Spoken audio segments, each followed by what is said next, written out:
Da da da da da da da da da da da da da da.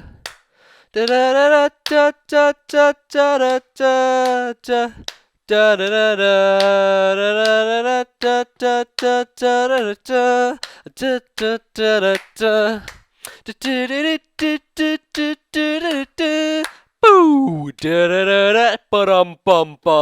da da.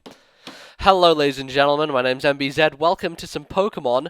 Has indeed been a while, but I have returned, and I'm all settled into my new place now. I have everything sorted. I have a desk, and I have the ability to record. And so I decided I was going to go take a shit, and having a shit requires something to do while you take one of those. That's Pokemon. That's what I wanted to do. So I went on Twitter. I was like, hey, anyone around here want a game? And I found a person. He was like, all right, let's do it. So I was like, bring like 2OU things and some other crap, and he didn't. He brought like mostly just other crap, but I brought 2OU things and other crap because I needed some security so that I could handle on to something, so that I wouldn't feel out of my depth, because I'm not really knowing what's going on these days. But I do have some fancy things, so we'll try those out and see how they go. I'm going to lead with a J'adore Dior, my, of course, beloved Skuntank. That smells like a dream, I tell you. And I go for Flamethrower, and I'm like, wait a second. There are two possibilities here. Either one, a Skuntank is disgustingly terrible when using special attacks, and Flamethrower did that much as a result. Or two, this is a heat-proof Bronzong, and I should be watching out because I can Earthquake it later. But in any case, what happens is his Earthquake does a crap ton more than my Flamethrower does, so I just get out of there. I do not want to stay in whatsoever. And despite the fact that I have Defog, and most likely he's going to set up Stealth Rock, it didn't make much sense for me to stay in, because I could bring it back in later and achieve that same end goal. Because basically, if I'd gone for Defog, it would have gone before his Stealth Rocks, and it would have eventually, it would have worked eventually, but it's just kind of pointless. I need other means of taking Bronzong out, and I have those. So anyway, the Gramble switch is made. Get the Intimidate off. Force him out as he gets rocks up. And in comes the bane of my existence, Whimsicott. Real pain in the arse. Now, as you will notice, that crunch did absolutely nothing. However, it was a crit. This is very key information, ladies and gentlemen, and remember that for later on. So I do that much. I'm like, okay, whatever. Let's just go for Ice Punch now, because that'll do a butt ton of damage. I don't care if we're being paralyzed.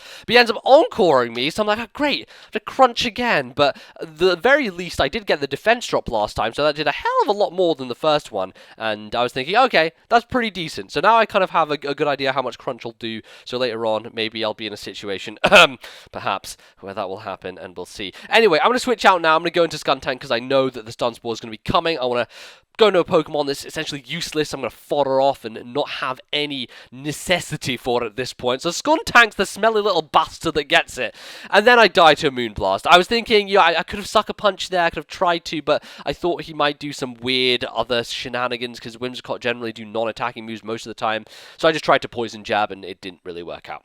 Obviously, a lot of my team, I got Keldeo and Zard and stuff, they don't want to get paralyzed. Sunspore is not something that they are a fan of. So the best thing to do is to go into my Pingu. I love Pingu, and this one is a shady one with some glasses on its face, actually on its back. I always liked the fact that the back of Empoleon looked like a face, and yeah, I don't know where I was going with that. In any case, I get the Defog off, which is fantastic, because it means that Stealth Rocks are off the field, and that was really necessary, because I have a Charizard. Charizard, let me tell you, his best friend, not Stealth Rocks. They went out for coffee one time, spilled a little bit on Charizard, he wasn't happy, he ran out the shop, screaming and yelling, and kind of hid in a corner for many years, but he's returned, and he should be okay at this point. In any case, I made the switch to Gramble to drop the attack of the Electabuzz, thinking it was probably going to be physical, and I was correct in that assumption. He's running the T-Punch. Seems like that would make some sense, and despite the fact that he got the sub up, I managed to get rid of it with an Earthquake, so in a decent position, not too bad. I was kind of thinking he was going to be a sub-Focus Punch variety, just because he had brought it in on my Empoleon, and he had the ability to really threaten me in so many ways. He had the electric move, but I think that may be the set that he was running, which is cool. I'm a fan of Sub Punch, the UFP, one of the best things in the Pokemon world. Unprotected Focus Punch is fantastic. However, now, ladies and gentlemen, I am going to use my predicting skills. I know he's not going to stay in to take an Earthquake, the best thing he has to go to is, of course, his Whimsicott, and Ice Punch still doesn't kill it. It did so much, but I was like, okay, that's a tiny little chunk. If he wants to stay in and try and kill with Moonblast, I might live, and a Crunch will take him out, right? Because that first one did that much damage.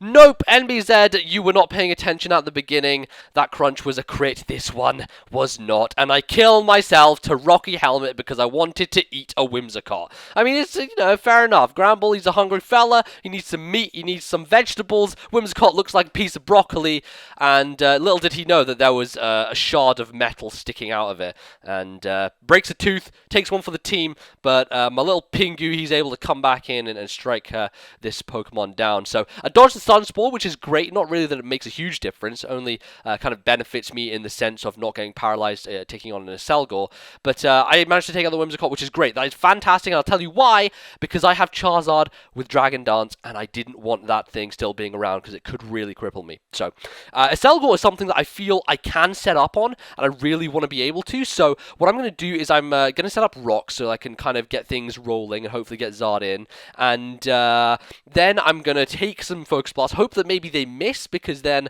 I'd be able to get the hell out of this thing unscathed, but as it happens, he hits 2 in a row.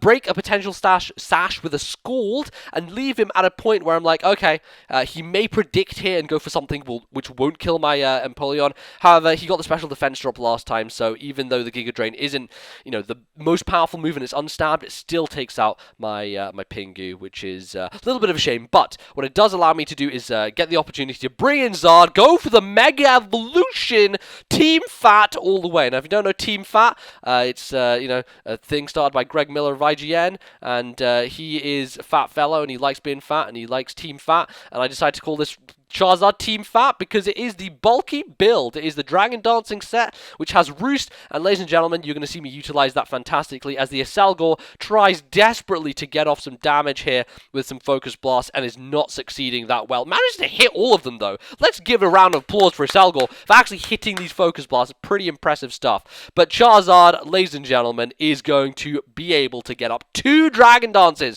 That's a whole number that's bigger than 1. That's a lot of attack power. You got the Tough Claws boost. I got Flare Blitz. I got Roost. I got Declaw. Everything is going my way. Team Fat is charging his stomping grounds through this man's team. Now I see Bronzong, and I'm like, okay, if I go for the Flare Blitz, I might kill myself. So I don't want to do that. I want to have enough recoil damage left, so I'll be able to sweep the rest of his team. So I make the Roost play. As you can see, that Earthquake does hardly anything to me because of the bulky build, and at this point, Flare Blitz doesn't matter if he's heat proof. I literally don't care. That is a dead Bronzong. Oh, it's so dead. Oh, it feels so good to actually be doing something great in Pokemon at this point. I kill a Kingdra, I slice its face off, Dragon Claw, that's good. I'm the fan, and finally is a little Electabuzz. He's not stopping me. Go on, Charizard. Finish off the job.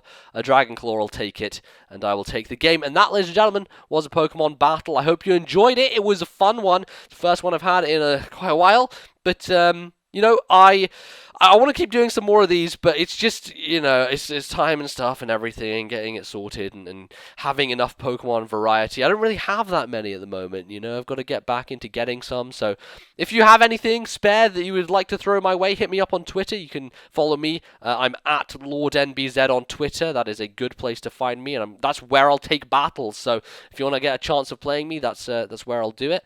And as always, please give me some support on this video. Hit the like button. Leave a nice comment down below. I always appreciate those, and maybe I'll start getting back into this thing. No one knows. Who knows? I do, but we'll see. Alright, I'll leave you guys there. Thank you very much for watching as always, and see you later. Goodbye.